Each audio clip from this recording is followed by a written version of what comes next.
महाराष्ट्र राज्य आशा गटप्रवर्तक व आरोग्य कर्मचारी संघटना सांगली जिल्हा परिषद ऑफिस समोर आंदोलन। आशा व बीएफ महिलांना शासकीय कर्मचाऱ्यांचा दर्जा मिळेपर्यंत दरमहा 30,000 रुपये पगार द्या या व इतर मागण्यांसाठी सांगली जिल्हाधिकारी कार्यालयासमोर महिलांचे शुक्रवारी जोरदार आंदोलन। महाराष्ट्र राज्य आशा गटप्रवर्तक व आरोग्य कर्मचारी संघटनेच्या वतीने शुक्रवारी ठीक दुपारी 12:30 वाजता निदर्शनास सुरुवात झाली। या निदर्शनामध्ये देशातील सर्व आशा व गटप्रवर्तक महिलांना पेन्शन, ग्रॅज्युटी, प्रॉव्हिडंट फंड कायदा लागू करा, राज्यातील 68,000 अशा महिलांना शासकीय कर्मचाऱ्यांचा दर्जा देईपर्यंत दरमहा 30,000 रुपये मानधन द्या, गटप्रवर्तक महिलांना 36,000 रुपये दरमहा मानधन द्या इत्यादी मागण्यांचे निवेदन सांगली जिल्ह्याचे जिल्हा आरोग्य अधिकारी श्री विजयकुमार वाघ यांना देण्यात आले। शिष्टमंडळाबरोबर बोलताना जिल्हा आरोग्य अधिकारी श्री विजयकुमार वाघ यांनी सांगितले की ज्या मागण्या राज्य पातळीवरील आहेत त्या आम्ही राज्य सरकारकडे पाठवून देत आहोत। महाराष्ट्र शासनाने वेतन चिठ्ठी न देणाऱ्या अधिकाऱ्यांच्यावर कारवाई करावी असे आदेश दिलेले यापूर्वीच दिले आहेत, तरी सुद्धा याची अंमलबजावणी होत नाही। याबाबत विजयकुमार वाघ यांनी सांगितले की ज्या प्राथमिक आरोग्य केंद्रामध्ये वेतन चिठ्ठी दिली जाणार नाही त्यांची नावे संघटनेने कळवावीत, त्याबाबत कारवाई देण्यात येईल। महिलांच्या शोषण विरोधी प्रत्येक प्राथमिक आरोग्य केंद्रामध्ये पॉश कमिट्या स्थापन झाल्या पाहिजेत अशीही मागणी करण्यात आली। दरम्यान संघटनेने रात्री 7 नंतर कोणत्याही ॲपवर काम करू नये असे संघटनेने कळवले आहे। निवेदनामध्ये राज्य पातळीवर खालील मागण्या करण्यात आल्या। सन 2005 पासून राष्ट्रीय आरोग्य अभियानामध्ये कार्यरत असलेल्या अनेक आशा व गटप्रवर्तक महिलांचे वय सध्या 50 ते 55 वर्षादरम्यान पोहोचले असून काही महिलांना 60 वर्ष पूर्ण झाल्याच्या कारणावरून सेवेतून कमी करण्याची प्रक्रिया सुरू करण्यात आली आहे। रिटायर झालेल्या महिलांना पेन्शन, ग्रॅज्युटी, भविष्य निर्वाह निधी अथवा कोणतीही सामाजिक सुरक्षा उपलब्ध नसताना अशा प्रकारे सेवेतून दूर करणे अन्यायकारक आहे।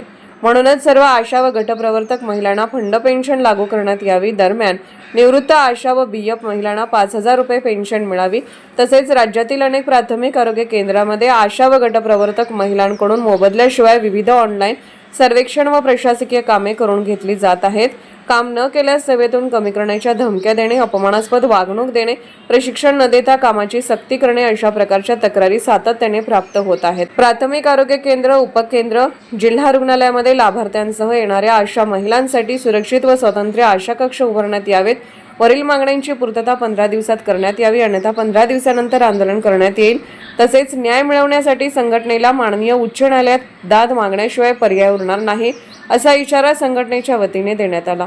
या आंदोलनाचे नेतृत्व कॉम्रेड सुमन पुजारी, कॉम्रेड शंकर पुजारी, स्वाती सवने, जयश्री शेंडगे, वर्षा पाटील, उमा नाईक व विशाल बडवे इत्यादींनी केले। सांगलीच्या जिल्हा परिषदेवर सांगली जिल्ह्यातल्या आशा संघटनेच्या वतीने आम्ही आंदोलन करीत आहोत। आमची मुख्य मागणी ही आहे की आरोग्य कर्मचारी म्हणून आशांना दर्जा मिळाला पाहिजे, कायम कर्मचारी म्हणून दर्जा आशा गटप्रवर्तकांना मिळाला पाहिजे। जोपर्यंत तुम्ही दर्जा देत नाही तोपर्यंत तुम्ही दरमहा 30,000 रुपये मानधन द्यायला पाहिजे। त्याचबरोबर आज सुप्रीम कोर्टाचे निकाल आहेत की अंगणवाडीमधल्या महिलांना ग्रॅज्युटी जाहीर झालेली आहे, ती ग्रॅज्युटी मिळाली पाहिजे। आता पेन्शनचा निकाल सुप्रीम कोर्टाने 2 दिवसापूर्वी दिलेला आहे। कंत्राटी कर्मचाऱ्यांना, शासकीय सेवेमध्ये काम करणाऱ्या कर्मचाऱ्यांना पेन्शन देण्याबद्दलचा निर्णय झालेला आहे। तिसऱ्या बाजूला आज आम्ही 65 वर्षापर्यंत काम द्या अशी मागणी करतोय।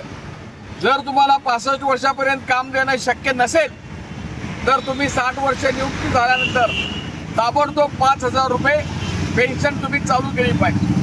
आज आशांच्यावर प्राथमिक आरोग्य केंद्रामधील जनतेमध्ये जाऊन काम करायचा सगळा बोजा लादलेला आहे आणि ऑनलाईन कामाचा बोजा सुद्धा लादलेला आहे।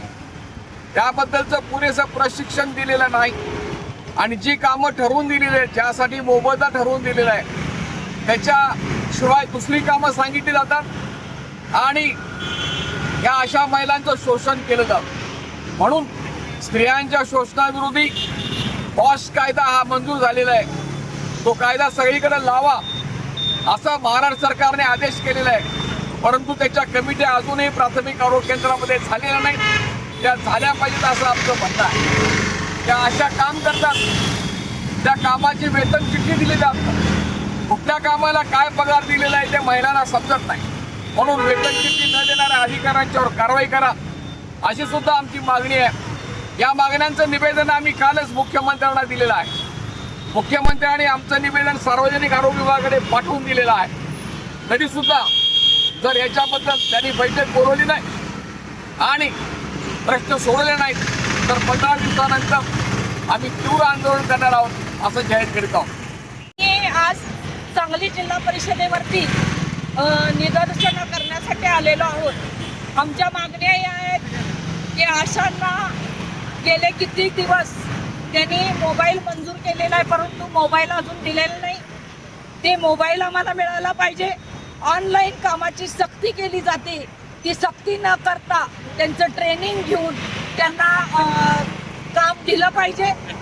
प्लस 72 कामं जे आशांचे आहेत त्याच्या व्यतिरिक्त एमओ असतील, बाकीचे इतर लोक असतील PSC मधले, ते त्यांना कामं करायला लावतात. PSC मध्ये ड्युट्या लावल्या जातात. ते सगळं बंद झालं पाहिजे. याच्यासाठी सुद्धा आज आम्ही इथं आलेलो आणि किमान वेतनाप्रमाणे अशांना पगार मिळाला पाहिजे. किमान 30,000 रुपये मिळाले पाहिजेत. पेन्शन मिळाली पाहिजे, ग्रॅज्युटी मिळाली पाहिजे. त्यांचं जे वय आहे 60 वर्षानंतर रिटायरमेंटचं वय सरकारनं केलेलं आहे ते 65 करायला पाहिजे.